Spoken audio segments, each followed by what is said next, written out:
Hi friends, நம்ம வீட்டு குட்டி செஃப் அவங்க அப்பா பர்த்டேக்கு சர்ப்ரைஸ் பண்ணுறதுக்காக பிரெட்டை வச்சு ஒரு குட்டி கேக் பண்ணியிருந்தாரு. வாங்க எப்படி பண்ணாருன்னு பார்க்கலாம். இந்த கேக் செய்யறதுக்கு நாங்கள் 12 பிரெட் ஸ்லைசஸ் எடுத்துக்கிட்டோம்.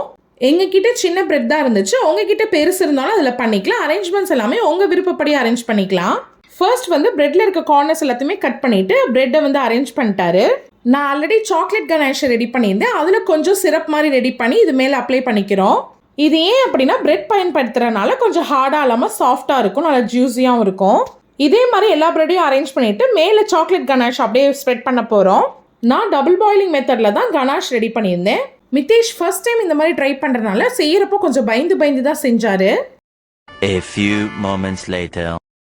அவங்க அப்பாக்காக ஹார்ட்டெல்லாம் வச்சு டெக்கரேட் பண்ணணும்னு ஆசைப்பட்டாரு. பட் அவர் நினச்ச மாதிரி வரல. அப்புறம் ஓவராலாக அவருக்கு பிடிச்ச மாதிரி ஏதோ டெக்கரேட் பண்ணிட்டாரு.